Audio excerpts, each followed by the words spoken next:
to have new people. Oh, heck yeah. That's good.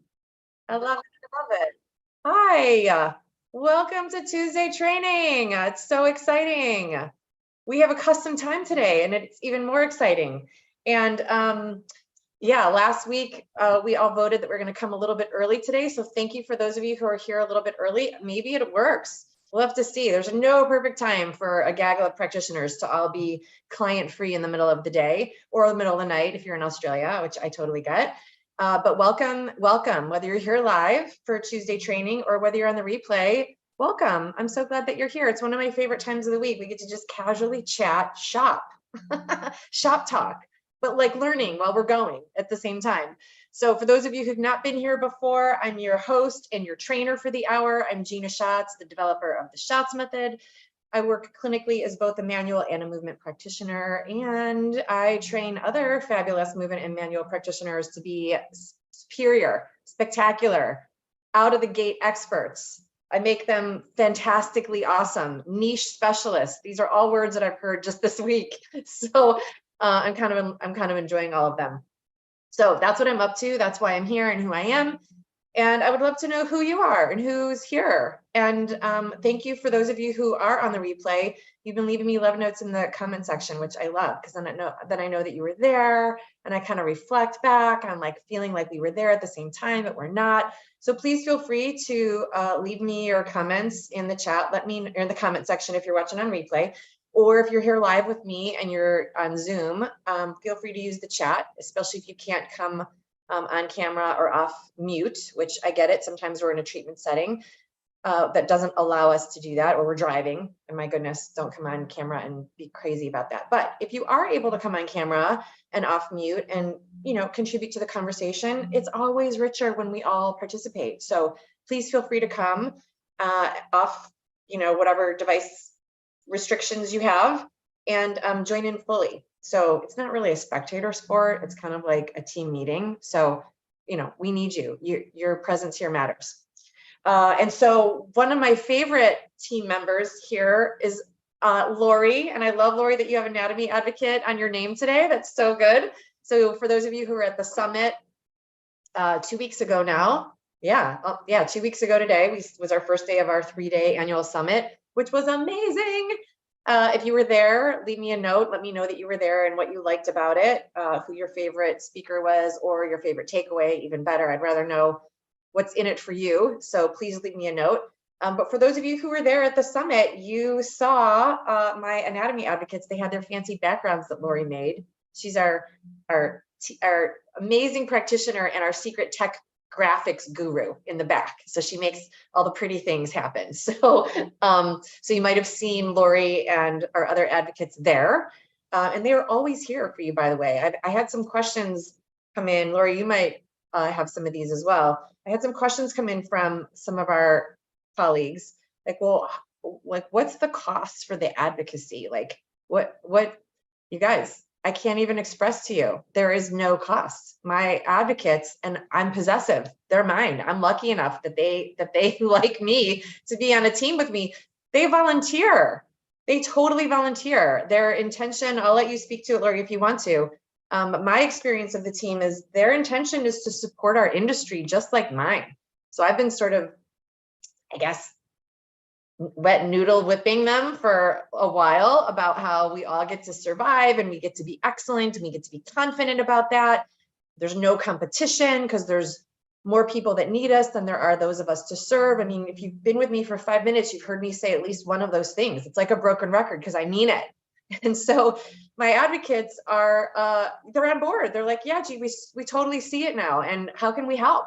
So they volunteer to work together as a team to support all of you and to support me supporting you. And it's just really great to talk to somebody who isn't, just it has a different delivery sometimes, right? And so I love to pour into practitioners. It's part of why we're here every week, so that I can do that because I love it. And I'm the trainer. So there's a difference in perspective between what I see as possible for you as a practitioner and what the advocates saw for themselves, and maybe what they didn't see for themselves, and what it was like for them going through training with me. So, sometimes you're just like, is she really like that? Does she really ask questions? Like whatever it is, or yes, yeah. You do. Go Yeah. Go ahead, Laurie. Go ahead. You can talk. No, that's all I have to offer is that yes, it's always a question, which when you're in it, you're like, I just want the answer. And Gina, you speak about this all the time. And it's like, if somebody just gives us the answer now, I realize this, your problem solving, right? The problem solving doesn't kick in. Mm-hmm. Yeah, it's different when we think for ourselves and problem solve through our clients, what they present with by ourselves or through ourselves with your support, certainly. Yep, for sure. So different. I'm really glad you brought that up. So I get to just be more transparent about that than I have been maybe in the past. I did speak to a practitioner today. And if you're one of the practitioners I've spoken to in the last 10 days, I'm loving it. I am absolutely loving it. I love connecting with you guys and seeing your faces and hearing your voices and what you're up to and your dreams for your future as a practitioner. Like, I'm loving it.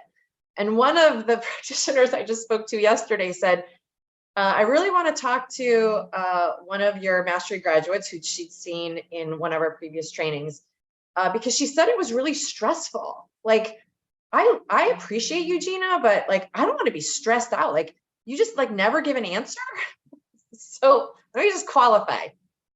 You always get an answer. You will leave with your answer, but I will not spoon feed you the answer. And the reason is so honest for your benefit. It's because every time you have a client in your space and you're troubleshooting what's up for them, there's no answers being delivered to you through the, vents in the walls. You got to think through that. So in order for me to set you up for success, I get to train you how to strategically think through a strategy to return someone with your skill set back through the injury that they came with and into their restored design and function. That's a strategy. Like how to reverse engineer that is a strategy. So if I just give you an answer like what I would do, you haven't practiced that skill set, which you can't read about in a book. Like if there was a way to give you a book and be like, go read this and then you're done, then I would shortcut it because it's longer. It's a longer answer. It takes time, but I am patient. I am patient, not on all things, by the way. In fact, I was just reminded this weekend, with it being Father's Day, my dad really tried to teach me patience. I'm not the most patient person, but when it comes to what I want, I'm relentless about it. And I want you all to be successful. So I will wait as long as it takes for you to be able to get that going on in your brain so that you can strategically think through a problem solution when you're with your clients. So it's not meant to just be mean. And I don't hold back answers and I don't let you struggle. It's not like that, but it might feel like you're struggling because anytime we're creating new patterns in our brain, it feels like neurologic patterning. That's the way it is. Which, by the way, is what our clients are going through when we're teaching them how to do something new or move differently or stop doing what they're doing and replace it with something that's a healthier option for them. That's we're teaching to the nervous system. That neuroplasticity, that synapses firing, the laying down of a pattern is a brain function. It's not coming from their feet or their knee joints. Like it's a neurologic investment. So they get frustrated because sometimes they can't connect it. And so we get to remember, yeah, I know what that's like. When I'm learning something new too, I like to be frustrated and take it out on Gina. But actually, it's training me to be compassionate right now because I know this is what my client needs so that they get out of pain, which is what you're both there for. So anyway, I'm defending myself a little bit, but really mostly I'm explaining that yes, I ask a lot of questions when you ask me a question, because I know it's in there and I want you to be able to sort through that. So it's a hot seat every time your client walks through the door. So how do you feel on the hot seat? All right, awesome. So all that to say, you can get confirmation and the experience through the lens of what the mastery program is like, or any of the courses that we have in our academy. All of my anatomy advocates have had all of that training and more. Some of them have come back for doubles and repeats and refreshers, and they're all very connected to the material. So if there's any questions that you have of them, or if you really want to know, like, Laurie, you're one of the best advocates for accountability, because when we have practitioners who are taking our online courses, Laurie, you jump in with them and like take the course with them and like keep them like, what is that like? How do you, what's this? I'm not even invited to those parties. What's that system like? Do you meet regularly, or do you just have them check in when they're through a quiz, or what's that like? we decide before we start, like what makes sense for, I'm pretty flexible. So it's kind of whatever we decide on, right? I do like digesting what we talk about, right? Like that, or ahas. What was your aha about this? What was my aha? It's so valuable. Gina, you talked about that for years and years and years, how we digest and how it, like somebody will say something, we just listen to the same content and they'll say something because their aha is different than mine. I'm like, oh, right. And it sparks, and it's so valuable. Yeah. Yeah. And it's different going through, especially with online training. I was thinking about it. It's different going through it with, so I've done a lot of online trainings where I'm there by myself, right? And I like that. I can learn like that. And it's also really nice to know that there's somebody else there if I need them, or, hey, yeah, let's buddy up. Like it just, whether we need it or not, I think we do need it, actually. I think we do need that connection. Yeah. Yeah. Now that I think about it.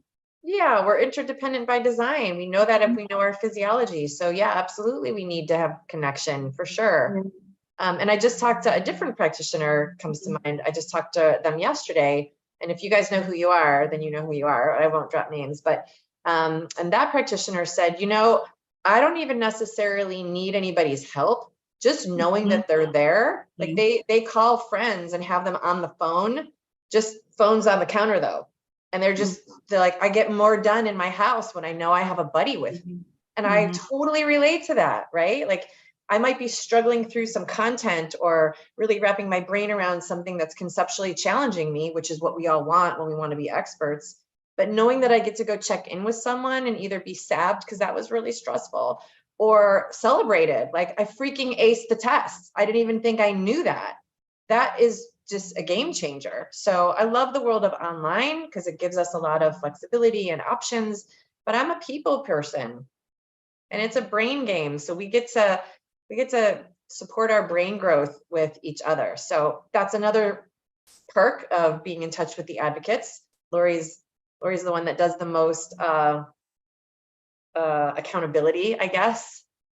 Oh yeah, awesome, Laurie. Yeah, so there's all the courses. Yeah, we do have, so let me just preface this because this has come up many times. We have 20 courses right now available in our online academy, and that's amazing. And they're all spectacular and none of them are redundant, and it's a lot. So one of the biggest pieces of feedback that we get, Laurie, you fielded a lot of these calls as one of the advocates talking to practitioners, that it's a little bit like paralyzed by choice, like what the hell, it's too many. And so one of the things that we're creating right now inside our academy is a delineation, if you will. So we're just getting it set up. So if you go in there now, it's not available yet. It's backstage being created. But I have two clear tracks of all those 20 courses. And if you were to divide the bundle, if you were to divide the group, if you will, of 20 into two different categories, they really nicely fit in two different tracks. And so one of them is foundational anatomy. And I don't mean basic, it's not basic, but foundational anatomy and applied functional anatomy, and what are the parts and how do they move and how do they interrelate with each other. And then the other track, the second track, is more orthopedic or therapeutic, or what do we do when things go wrong track. And they're both amazing. And I really know that one feeds the other. And my experience with practitioners, we talked about this last week at the boot camp, actually, and you all that were there were so honest. We had such a beautiful conversation last week. Most practitioners are like, just get me to the solution. Just get me the higher track. Give me the orthopedic therapeutic track. Like, I'm here for the big haul. I got clients with hip replacements and bulging discs and, you know, ankle ligament strains and all, like, blah, all the things. Cool. And I'm here for it. I mean, that is our work in the world, for sure. I will never slow you down from that. And my experience as a trainer is that we slow ourselves down. Because if we don't know the anatomy going into those troubled scenarios, how can we possibly create a solution? So that's like, I can't help you even with strategic thinking around that. Because if you don't know the parts and you don't know how they work, then how can you resolve that? So I get it. Everybody wants all of it, which truthfully is why I had all 20 courses available at one time. But you guys are giving us feedback that it's overwhelming. You don't know which course to choose. And it is overwhelming. It's a lot. Which one do you not need? I had one practitioner say, well, let me just ask it this way. Which one don't I need? You need them all. Like, come on. Like, you know, anatomy forever. Like, you know, geeks for life. It's just how it is. You need them all. And my question for you back, because that's how I roll, what are you looking for? Like, what do you want right now? Do you know? And some of you do. You know that you have been at the anatomy game for a long time. You are steeped in knowledge. You could nod with almost everything I'm saying. You probably felt like that at the summit last week too. You know the anatomy and you're like, wow, look at me. I know the anatomy. This is really cool to talk to somebody else at this level about anatomy. I know my anatomy. Awesome. And now you get to start creating results, because we can also bog ourselves down with too much knowledge and not have the implementation, or have a ton of tools and not know what order to put them in and how to create a solution based on the skill set that you have. Right? That's another handicap too. So I would love to know where you are, rather than just saying you need all 20 courses. Like, that's a little arrogant for me to even say, because it's not true for all of you. For some of you it is. I think all the courses have high value, so that's not the question, but we're in slightly different places. So where are you on your professional track? And let us know so that we can support you, because everybody's looking for the next thing. And that's awesome. Like, yes, because we all chose the body as our muse. So there's always a next thing. So, you know, if you're not sure which course is the next right one for you, or you're not sure which track is the right one for you, or if you're like, look, I'm as studied as I can be, and I'm ready to just be freaking expert and just like get on with it. And I want someone to, you know, help me get out of my own way and, you know, really show me how it's done so that I don't have to keep guessing. Then great, then that's the mastery track for sure. So we have that too. So, you know, it's not a competition. We're all here in community support. It's one of the things I love about having an advocacy team. Just their presence lets us know that, like, we're here for you, right? There's nothing edgy about it. It's all in generosity and support. So I really want you all to thrive. So however we can create that for you, please let us know, because it just does my heart a whole lot of good. And we talked about that at the summit. We talked about that on the main stage a bit. We talked a whole lot about it in the green room. For those of you who are in the green room, I know that you are remembering those conversations. We got down and dirty about it, about the way we earn a living, the way we don't earn a living, the way we hold ourselves back from earning a living, the way we think that we're not being fair or honest or equitable if we earn a living. What about the clients who can't afford it? Which, by the way, it's none of our business. That's for them to sort out. Doesn't mean we're cold and callous, but how dare we like be in someone else's wallet? It's like super not in our lane, right? If we're not allowed to be in their mental space and do psychotherapy on them, we're definitely not financial experts to be in their wallets. Like, come on, like, we don't get to do that. So anyway, we talked about that a lot. We do talk about that for the entirety of the year-long mastery track for sure. Not about our clients' money, but about what's in our way, mindset space and energetic blocks and learned behavior, which is a lot of it. And as you heard at the summit, Brian Bradley gave us, he charges $1,000, was it $1,000? No, yeah, $1,000 an hour, $1,000 an hour. So, you know, a lot of people were like, who the hell does he think he is? And a lot of other people were like, well, it must be his clients. No, guys, it's him, right? We're the ones that decide our rate, not our clients. not our city. No, it's not like that. And he also said that anybody who was at the summit, who was taking that kind of a dive, at a minimum should be charging $200 an hour. Because I had dropped, $100 an hour in a conversation, and he's like, "What? Double that? What do you mean $100 an hour? That's like 1994 prices." And that brought up a whole lot of conversation, and we did talk a lot about that. And so I'm bringing that up today because if you guys would like us to use a Training Tuesday to talk more about the business end of what we do, I haven't done that yet. I typically talk about anatomy and functional anatomy. But I'm happy to bring that up, if you guys would like a training on that. So again, if you're watching on replay, leave a note in the comments and let me know that. Drop me an email, call me or reach out to one of our advocates and let us know like what topics matter to you, and we'll cover them. We always do. Last week's boot camp, though, I mean, how fast was that 5 hours? Was that like the fastest 5 hours? I kept looking at the clock like, how is the time almost up? It's crazy. It was such a rich boot camp. It was so filled with amazing contribution from everybody that showed up. There were so many of you that showed up at that boot camp last week. My heart was ablaze, on fire. I was so lit up from that experience. It was great. And we talked about a lot of the things that you guys have brought up. And most of that was, how do you do what you do? And how do you create those results? And how hard is it to do your method? And what if I'm a movement practitioner and I'm not a manual practitioner? All these things came up. And so we just answered them. We just got them. Hi, Danielle. We just got them all answered. And I outlined them all. And we really took a deep dive. So Laurie and Danielle, I know you guys were both at the boot camp. What do you recall? What was the topic? I have the outline, and of course I'll bring that back up. But what was the topic that you thought we had the most juicy discussion about at the boot camp last week? Well, I was only there for the first hour and a half, and yeah, it flew by. I was like, I looked at the clock. I'm like, oh, shit, I gotta go. It felt like it was like 2 minutes. I'm mixing it up a little bit with the summit. Yeah. So my brain is a little, but there were a few ahas that I would have to go back and look. Yeah, I know. Okay, while you're looking that up, I really want to add this. This is like a perfect example of what you said earlier, Laurie, about digesting and why it's so valuable, because the material, no matter where you are, 1 5-hour boot camp or 2 different classes or with 3 clients, sometimes like even the strategy that I'm thinking through with clients will start to like blur together at the end of the day, right? Like you guys are nodding, you're like, yeah, they all look the same at the end. By 5 o'clock, they're all the same, or whatever time you're done with your day.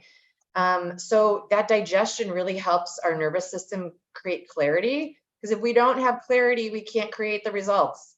If we're coming in cloudy, that's the result we create, cloudy. Insides match the outsides always. And so, yeah, you got it, Laurie?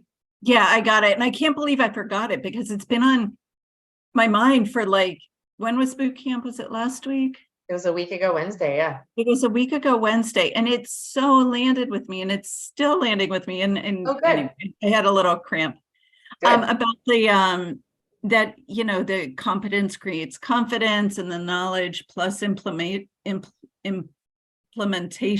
Yeah. Get back to that, and like the question of what am I up to? What am I up to with this client? What am I up to? What result am I wrote down, what result am I up to? Yeah, what result am I up to? Yeah. Gosh, that it's so landed with me, and it's landed in a way like with my yoga classes this week. I'm like, what am I up to with this particular, like what am I sharing? And with my Thai massage clients, I'm like, what's my intention? What's their intention? What do they get right? Both of it. It's like, it really, like just that 1 little hour and a half. And I think that was like a smidget of it. Yeah, that's what landed in a big way. Oh, good. Oh my gosh. So I could go off on another 5 hours just on those statements, right? But yeah, just like we said, we want to create clarity, because if we come in clear results. So clearly, what am I up to? like be really clear about as you go in, right? And one of the ways that I see practitioners take themselves out of good results isn't about skill set or knowledge. They take themselves out of results because they come in concerned, let's be honest, worried. Let's call it what it really is, lack of confidence, right? About whatever they're up to, and they're all up in their own freaking head. So they're not clearly present. If you're not present, you're not there. So the results won't be in the room that you're in. And if you're not clear about what you're up to, what are you creating? Chaos, right? It sounds so easy when we put it into words, but I know that feeling of like, you know, that thing that comes up at the beginning, and it's so avoidable. It's just so easily avoidable, right? And it does take training, right? Like it's part of why I ask questions instead of give you the answers, so that you can think through, how do I think myself out of this pickle right now? How do I think myself into a solution right now? How do I remember that my brain is actually running the show here, and my brain right now is giving me information that's not accurate? So I'm just going to take a deep breath, ask the questions that I'm trained and rehearsed at asking, and now I'm back in the game. Now I'm here with my client instead of up here into some historic, I'm not good enough, skilled enough, whatever chatter goes on up there that's not accurate. We all do it. And I was really happy to have so much open sharing about that, right? Like that's part of the community that we create here, that we're just honest about it. It's not, we're not posturing, you know, we're like, I'm struggling. I keep getting in my own way. I just had a call earlier, like just before we came on for training today. And the practitioner said, you know, I'm doing this and I don't even know how to stop, but I'm in the way. I'm like, baby, I got you, right? Like, just like me, just like we've all been there. But if we're not honest about it, if we don't put words to it, then it's in our subconscious, and then whatever's inside is what we're creating outside. If we don't put words to what's actually happening, then whatever's unspoken is drawing the conclusion, right? I was just talking to a friend of mine on my piece. It's on a piece of paper. I was like, I got to write that one down. And it's somewhere here on my desk. We don't need to go digging through all the papers, but it was about that, you know, we get to put a voice to whatever it is that we're working on. We get to put a voice to whatever it is that's holding us back. Doesn't mean we have to have the answers, but pretending it's not there means that it's secretly winning. Like that doesn't work, right? We're here to create results and like change people's lives and bring their quality of life back and feel really purposeful in our work at the end of the day, and sleep with a clear conscience and be, you know, out of just getting by mode or worse, survival mode, and into like a place of satisfied, purposeful comfort. Like that's what we're here for. That's why we chose the industry we chose. So we get to have that and not let something infiltrate that and like take us out of the game. So yes, we get to be clear. Get to be clear about what we're up to. Laurie, what was the very first one that you said? You gave us like 3 takeaways. Oh yeah, you know that competence creates confidence, and the knowledge and implementation. Yeah. I will be saying that one probably until my final days. I'm not kidding. Yeah. So good. Man, I have trained some amazingly knowledgeable, even like easily strategically thinking practitioners who aren't even ruffled when I ask them a question to their question. And for whatever reasons we all have, they hold themselves back from actually implementing. It's like, usually it's a couple things. It's like fear of getting it wrong, fear of looking like a fool, fear of making a mistake, fear of actually facing that they don't have enough value because the client result wasn't, you know, out of the park. So they don't really implement. They kind of tiptoe around in their safe zone instead of being safe to explore, or courageous enough to explore, or willing to get it wrong, or look like a fool, or have to ask questions, or, you know, simplest thing, like look things up in a reference book. You know, like I say this all the time, like I had books in my office for like a decade, and I just kept sifting through the pages, and I'd bring my clients into I still do it. I just did it a couple months ago. I opened up a book and I was like, what is that again? And you just need a reminder, like, oh yeah, that's right. And then my brain can take that information. But I think our egos get in the way. Like, I can't possibly look something up. That means I don't know. Well, then you're just holding yourself back from the results you say you want and the generosity that you say you're there for, and your client loses. So what's the harm and foul if you look something up while they're standing there? Like my client said to me a couple months ago when I asked, how does it feel to you when I'm looking this up? And they said, I'm just grateful you know what page to turn to. I wouldn't know what book to look in, right? Like they don't see it as a deficit. It's still gratitude for them. So we take ourselves out of being freaking experts by being afraid to try. We don't implement it. We just hide behind our books. We get super hella smart. We can rattle off insertions and origins like that's going to change someone's life experience. It doesn't, by the way, but we don't implement any of that, or we hold back from implementing all of it because we don't want to make a mistake or look bad or stupid or whatever it is. So, yeah. And those are the those are the practitioners that are the most willing to admit that they don't feel confident. And there's no reason for it because they're hella smart, but they haven't tried. They haven't implemented what they know. They're book smart, but they're not clinically smart. They don't have enough track record to know that they can create results. They really don't know if they create results. That's their lack of confidence. That's all implementation. And that's how you build confidence, by being really clear. I hella know a lot. I'll never know it all, but I know a lot. And I've practiced this many times on this many students, clients, whatever. And these are the results I usually get on average. You know, it's one of the reasons why, for those of you who are here that are yoga teachers are really prideful about the number of hours they've taught. Oh, I'm a 200 hour, I'm a 300 hour, I taught 10,000 hours of movement. Awesome. Massage therapists do the same thing. You know, if you've had 10,000 clinical hours, you're probably an expert. That's all from Malcolm Gladwell, by the way. So we get to acknowledge where that came from. He's the one that wrote what expert level looks like in hours of training. And that is the implementation part. It's not the book smart part. It's how many hours have I been at bat, swinging and playing the game. Every time you swing the bat, you don't make a home run, but you still got to be on the field if you want to win the game. You got to implement. That's what the calculating hours is about. It's not meant to be like a math equation. It's like, this is how often I've put myself out there in the front of the room, in a one-on-one setting, trial and error, and go back to my books and back to my mentor and back to my colleagues and figure it out until that client comes back again and I'm going to nail it that time. That's 2 sessions minimum, adds hours. But repeating the same treatment over and over again just to get to 10,000 hours, that's foolish, boring. And you would have to have a ton of clients to do that with, because they're not going to keep coming back for the same. And we know that, and that's where the confidence goes down. So it's not about counting hours, it's about implementing in those hours. That's the key to that 10,000 mark, whatever it is, hours of teaching or client hours. You got to implement, you got to be willing to try. And then you'll be like, yeah, you know what? I don't get it every time on the first try, but I get it within this many tries, right? And I can comfortably say that right now because I've done the math. This is how many hours I've been in my clinical setting. This is typically on average how long it takes for me to generate results. Sometimes it's a little faster. Once in a while, it's a lot longer.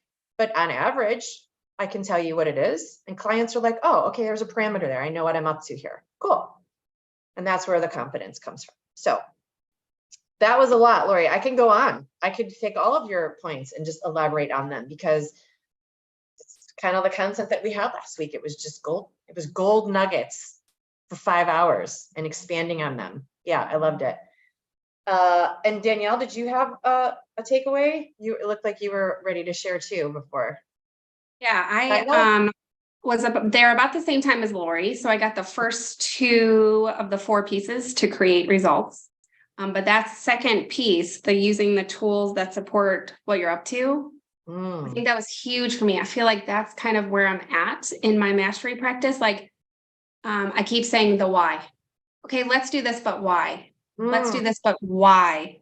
And so I feel like I'm starting to feel the connection more to the subjective and the objectives, and putting the piece together in that manner. So that one was huge for me. Yeah. Oh my gosh, that's the strategic thinking. I mean, that's it, but why? instead of just because, and there's an answer is not strategic thinking. I love that. That was so good, Danielle. Oh my heavens. So do you have any, and if no, then that's okay. But can you walk us through, like, how do you answer that for yourself? Like, how do you determine the but why? Are you there yet? Well, you still see me, my battery's running low. Yeah. I think it comes down to, again, almost kind of where you were at. I need to be calm and out of my own head to answer my own question. I am in my head space and I ask that question. There's no answer that comes. It's nothing. It's blank space. Yeah. Right. But if I feel really centered and calm and confident that, okay, I got this for this client, then it makes sense. Oh, the why is because this muscle is not functioning. And so I need to do this to get it there. Mm-hmm. I think that's been a big practice for me in the last year. Yeah. Getting out of my head, really. But it has helped. And I've seen quicker results for sure. Nice. So, yeah. And so how do you determine which tool? You started your share by saying which tool to use was the key. So we call them in the boot camp, we call them the 4 keys of how I work clinically and create results. And so one of them was knowing which tool to use. That was our second key. How do you know which tool to use, Danielle? I think that some of it now, after being in this game for a year, is the implementation. I know the results that tool gives me. So I know that if this is the result I'm looking for, I'm going to go to that tool. Yeah. I've tried it. I've seen what happens, so yeah, experience, I guess, a little bit of it. Yes, that implementation. And can I venture to say that before you implemented, you also got to know anatomically what happens with that tool to know if anatomically it's needed. So there's the right. What is the function of the tool itself? What is the tool for? Yeah, you have to know that definitely first. You've got to know the anatomy and then implement. Yeah, it's it. That's the formula right there. Okay, awesome. And I love that you shared, for those who are not in mastery, I love that you shared, it's been a year. It goes by like that, by the way, for those of, yeah, you guys are nodding. It goes by like that. It's very fast. We cover a lot in that year, and it's a year, which is like, it's not a weekend workshop. It's not a 2-hour online CE. Like, we get to be really realistic about the investment that it does require for us to be experts at something that's so magnificent as this body. It takes a minute. It takes a good minute. And one of the reasons why I think our mastery track is only a year is because of how many hours we cover of actual training, and it's hard implementation from the beginning. We don't wait 6 months in to start implementing. Like, we implement right away. And so we start building that skill set of like seeing the results of what we know, seeing the results of what we know, seeing the results of what we create. Otherwise, it could easily be a much longer track. It's not just a year of taking in data. We're actually doing the work. So, and that's as quick as it can be, is a year after you've already come established as a practitioner. So just, for those of you who are listening and you're like, I don't know what's next for me, give that some thought. I've had a lot of conversations, as I've said a few times now this week. Several of them are, I don't want to just invest in one more training. Like, I want results after the end of the next training. And so that's a consideration. Do we get to study anatomy forever? Of course. Is there any training that's not worth it? Absolutely not. But what you're up to next also gets to be considered when you choose your next training, whatever that is. If you're like, you know what, I need a minute, or I'm recovering from my own surgery and I'm not going to be doing a lot of implementing, then you get to find it's like a nice juicy novel on a vacation where you immerse yourself in some deep knowledge. If you're up to, I want to create results, I've had the knowledge and it's not working for me, then that's a different track.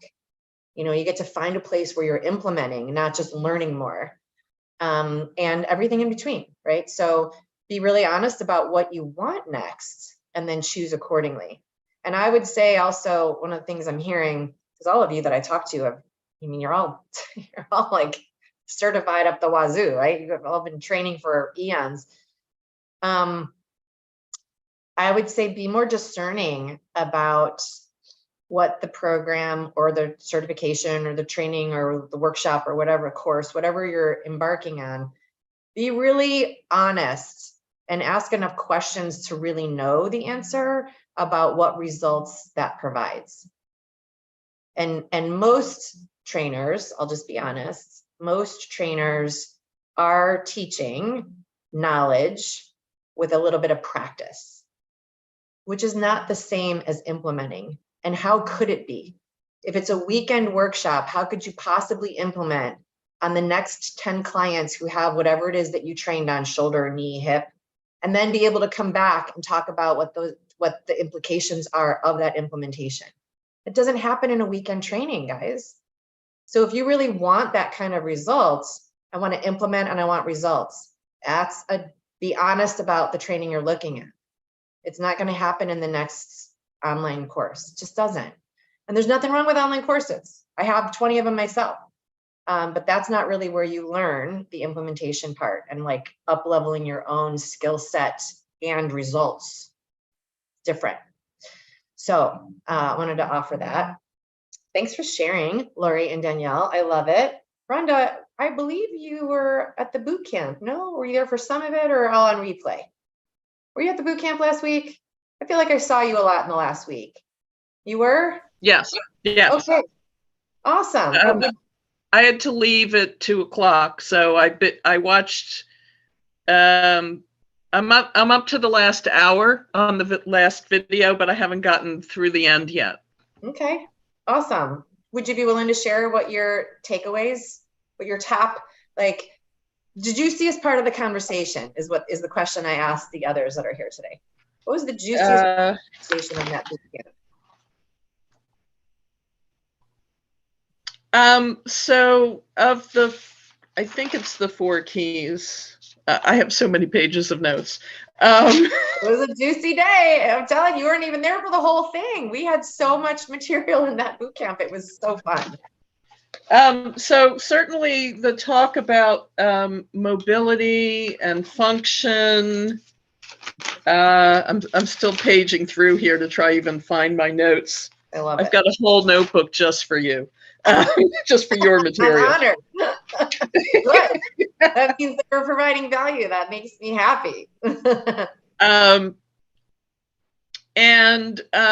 It's like I know people have needed stabilization, and that if you strip it all away, that can hurt somebody. But hearing someone else say that is, helpful and important. Mm-hmm.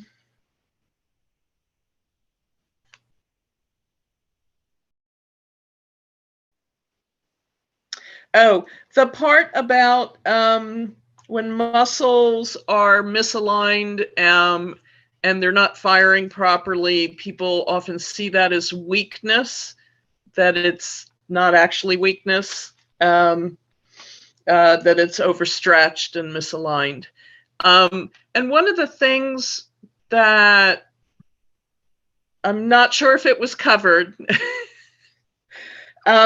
was that when muscles get overstretched and stuck in that overstretched position and don't know how or can't recoil, I wasn't sure if that was anything that you covered, but it reminded me that that is work that I do, is to reteach the muscles to recoil and move in directions they've forgotten. Yeah, you mean like their contractibility, their response. They've forgotten how to contract. Yes. Yeah. So my mind went into lots of creative ways and directions, Rhonda. Tell me again your question so I'm clear to answer it. What question? That I wasn't sure if you were covering contractibility of an overstretched muscle when it's stuck in an overstretched position. I did not probably go through that in the boot camp to the level of the question that you're asking and the amount of answer I could give. I think even last year's boot camp probably covered more of it in the functional anatomy masterclass with the 3-step process, alignment, strength, function. We cover that a lot there. Here's what I'll share with you now. I don't believe that muscles forget how to contract, because the brain is the one that's doing it. So unless you had a lobotomy and took out that part of the brain, there's no forgetting. But they repattern, and they now have new information, and that is sometimes where we think about forgetting. But I really like muscles, so I like to talk about them like they're my friends, and I would never throw them under the bus. Sometimes we have little personality quirks. Sometimes we're you know how Gina always asks questions to answer the question, which doesn't make me bad or wrong. It's just that's the way I roll. And so, like, the trapezius rolls differently than the QL, and they both have their own benefits and hiccups along the way. So I really wouldn't want to say that a muscle forgets, because that's not true. But when the bones that the muscle is connected to are out of alignment, it makes the job for that muscle difficult, if not impossible. Okay. And that's really where I think we should focus. We do a lot of, as manual practitioners, which I know you are, Rhonda, we do a lot of like muscle centric, like it's the muscle, I'm going to dig in there and make that muscle, blah, blah, blah. And we get a little bit like almost aggressive in our approach. We're loving and kind and amazing at what we do. But I'm just thinking like the personality of the muscles, you know, the no pain, no gain thing is horseshit. Like that's not how the body responds. There's no part of our being that responds to that. And certainly in a passive, when the body is receiving from an outside party, that's not the way to, this is the way I work. No, it's not how I work either. Right. And there was some conversation that came up about that at the boot camp. You know, hate me now, love me later, I think was one of the phrases that was added. And I was like, whoa, what? I don't want any, I mean, I'm not everyone's flavor, but I don't want you to be like enduring a treatment. Like that's not, I don't think that that's the way it works. I don't think it's the way it works based on how the neurology is wired, how the body responds to trauma and energy.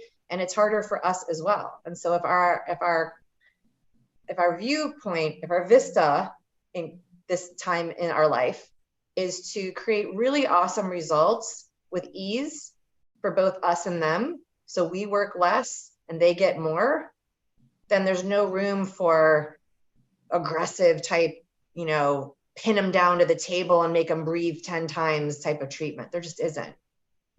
That said, do some things feel difficult and challenging? Of course. I bark like a sailor every time I'm in my own training for my own body every week, because it's freaking hard because I have a deficit, but I'm not enduring the session. I'm just working hard. It's a difference. No, I was taught to work slowly and gently if the client's asleep, whereas if the client's asleep and you don't want to wake them up. And I do that. Lovely. Love it. Yeah. So that becomes a curious juncture when we're navigating difficulty, you know, when there's dysfunction or pain or injury or, you know, that's not usually the same atmosphere as a restful massage when the client really does fall asleep. And thank God for that, right? It's not that kind of an environment when we're doing orthopedic work. It's just different. They come in disgruntled and maybe even losing hope, and their personalities change. I remember a couple of my real severe musculoskeletal injuries in my life, and I was not the same person. Like the hormones and chemicals just, you know, hijack your brain, you know? And so our clients come to us with that. And so we get to be a strong presence for them. Like even in the strength of knowing there is a resolve. There's not really anything passive about that. It's a strong knowing is a strong energy. It's not aggressive. Strong is not the same. So when we're talking back to your question, when we're talking about muscles that aren't responding, what we want to go back to again is how is the body designed? It's a lever system, right? Which we talked about. And if you guys don't know lever systems yet, you get to know that it's a game changer. Is this muscle contracting or is that muscle lengthening or not? And then flip the lever and have it do the opposite action. And did that muscle contract and then that muscle lengthen or not? I mean, that's the baseline, is the muscle doing what it's needing to do? And oftentimes it's the joint action and the lever system that's off. It's not a problem with the muscle. Like muscle's fine, it just hasn't been asked to do a job yet, right? And so we're like taking it all out on this muscle's not doing its job, back to what I said earlier. And this is just like an oversight. It's an aggressive oversight. And, and instead of calmly going back to the anatomy.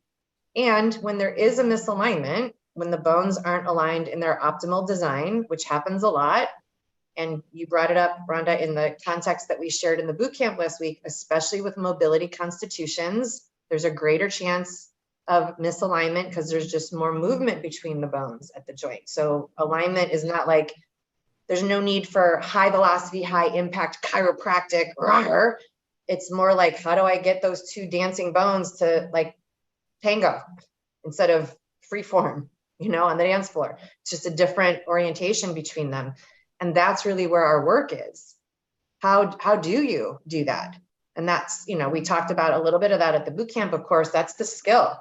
That's putting your tools together with your anatomy knowledge and returning them back to how they're designed. And that's different for everybody. It's, meaning it's not a wide variety of differences. The formula is the same, but what that person needs when they're in front of you might be different than the last person who just left your setting with the same issue. Muscle's Right. not firing because the bones aren't aligned because they're hypermobile, but I got to use, like Danielle said, this tool with this client and that tool with that client with the same clear intention, like you brought up, Laurie, get them back to their restored function so that everything's working. And it's totally doable and a whole lot easier than a lot of practitioners make it. Like one of the things that I love doing the most is treatment plans. I know, Rhonda, you brought us one and we got really juicy in there for a couple of weeks, I think, even on the same client. But we do a lot of case studies in the mastery track. And of course, that's where all practitioners want to go. I have a client with such and such, what do I do? I'm like, okay, well, hold on, we need more information than that. And we can't answer the question without anatomy. Like if you don't know the anatomy, there's no conversation to have because you got to be able to strategically think through what did that client present with and what is their restored place in the world functionally? And how do I get them there? What tools do I use to get them there? So I love case studies and I love when we're all available and like prepared to have that conversation, and it takes training to get there. Fine. But one of the things that happens is we go into the results. Sorry about the vibrating, guys. We go into the results too fast instead of pausing and letting the person in front of us really give us more intel. We get all up in our heads too quickly and jump to a solution too fast because we're, I think, afraid that we don't have the answer in performance anxiety, or I don't know what it is, but the person in front of you really gets to weigh in on what's going on for them. And you just get to make it super easy. When we do this part of the training, practitioners will come in and they're like hanging the moon, we call it. They're making shit up. It's not what the client said. It's not how the body presented. And they did 16 different things and didn't understand why it didn't gel at the end of the hour. It's like, whoa. I sit for 90% of the work that I do. I'm a manual practitioner. Of course, I touch them, not for 60 minutes. I don't break a sweat. They do most of the work and they leave really changed. It's easy for me and it's easy for them. Easy now. I mean, I'm trained, I've 30 years later, it's easy, but I didn't just get there. I think practitioners overdo it. And it's because they're not just pausing first. They're performing either for themselves and their own ego to know that they've got it, or for the client in front of them because they're afraid they won't deliver. And then they make the conversation around the case study really complicated. It's not that complicated. Injury and pain is complicated. The solution to it's not. how someone created compensatory patterns in their body, complicated, lifetime full of stuff and experiences. How to solve it, not that complicated. It's really not. It's just based on how they're designed. Well, So, with certain things, the bones reform into different shapes than they were originally designed. You're saying no? I mean, unless there's like a pathology, like osteoarthritis is obviously Right. bony end mark changes. So there's some considerations to be made, but even the physical therapists that came to the summit are confirming the same thing. Move more, move well, though, move well. And then I hear the way you should have been moving the whole time anyway. Right? So like it's the same solution, simple. Move optimally the way we're designed, and there will be no pain. What about when they have something like a joint replacement and that replacement doesn't have the same range of motion as the originally designed joint? You mean the one they came with, or the matching one that's still left in the body? The one that was put in their body surgically does not have the same ability of range of motion as the original design. Balance is key. Just create balance. Either create more range if it's available orthopedically, and the doctor would have to clear that. Most of them do. Most surgeons don't put in parts that create limitations. Most. That's really not what's happening. But the lack of rehab after the surgery has been completed can make it look like it's the part and not the function. So you get to be really clear about that. Like, ask a ton of questions.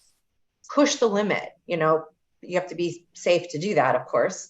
So I'm not saying be a renegade. I didn't tell anybody to go push any limits on knee joints or something. Like, hear what I'm saying.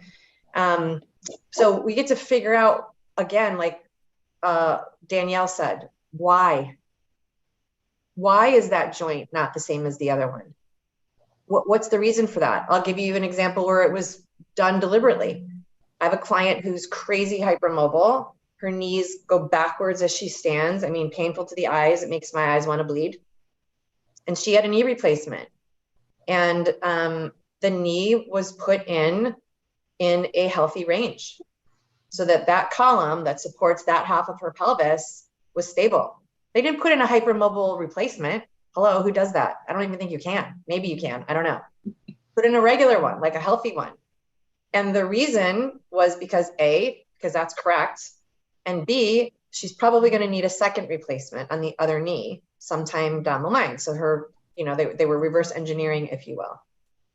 Well, the first surgery was successful, but the skin, there was a skin something or other. So she ended up having a secondary infection that was not in the joint. It was topical. And so there was some drama and fear, of course, around that, and some, work with a dermatologist, and, just scary. When just getting the knee replacement alone, or needing the knee replacement is already scary. Getting the knee replacement's a whole other trauma, and then a complication afterward, I'm out. I totally get that. But it was never the knee joint. It was never the replacement that was the problem. And so for a long time with this particular client, we were on the let's stop throwing the knee replacement under the bus. What if that was the only thing that was correct and everything else needed to be reconsidered? And it really was the work that I could do with her, because, again, my intention is to alleviate pain. And I know that happens by restoring them back to the way they're designed. Now, the argument could be stated, well, she was designed with hypermobile joints. Right. And one of them was replaced.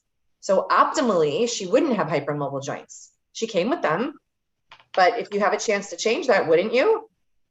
Yeah. I mean, I would only now, because I learned what I get to learn from my body. I'm still learning, though. But I'm as hypermobile as they come. Thank God my skin's got some tone in it. I'd be a pile of sticks on the floor. But I would like to take away some of the complication that comes with that. I mean, I'm happy that I know what I know about it. I've been a teacher of my own as I learn my own body. But if I could take away some of the, not so good things that come with that amount of hypermobility, would I choose to do that if I had the option? Yeah. I don't want surgery and replace joints, so I'm not going to have that in this lifetime. But I don't think there was a problem with her doctor creating what he created, because then what we were really working on was not that knee. We spent all of our time stabilizing the other one that she still bowed backwards like it was out in another city. And I would have done that, by the way, whether her knee was replaced or not. That still would have been the work, because you can't stand with that much hypermobility in your knees and be absent of pain. You can't. Your ankles are involved, your knees are involved, your hips are involved, your sacrum's involved, your lumbar spine's involved, and so is your neck. It literally, we trace it. We follow the whole thing in our visual assessment. You can't stand with that much hyperextension in your knees and be pain-free. Not possible, not for long. Would have been the same treatment plan anyway. So we got to spend a lot of time on, please, like, let's leave the knee that was replaced alone. Let's stop picking on that knee and go to the other one that hasn't been replaced yet. And that is a rarity when, to answer, getting back to your question, Rhonda, that's a rarity that the surgery creates a complication. And I wouldn't even say that was a complication. It was a correction. It was a structural correction. So it's possible that some surgeries, this is obviously being general because I don't know the person in front of me, but you know, when people have spiral fractures in their femur, for goodness sake, I mean, I would never wish that on anyone. They didn't come that way. So is there going to be, you know, some things to consider after that's rehabbed and there's a pin in their femur? Probably. And the goal is to work harder as if it wasn't broken. Get them back to how they restore them, how they were originally designed, with as much fervor as you can muster, and they will be pain-free. But letting the surgery take over doesn't work. I just discovered that myself. Old surgery, and I just let that part of my body just go do its thing. Well, guess how many things it's connected to right now? I don't even want to count to you how many things it's connected. I'm like, what? I should have never left that part alone. I should have gone after it after the surgery and like made it work and figured it out. Like, you know, I didn't know that. So I was 10 years old. So I let myself off the hook on that one. But, you know, orthopedic changes create a domino effect. We know that. And it's rarely that the surgery is the problem. It's what happens after the surgery that we miss, or what doesn't happen after the surgery that we miss.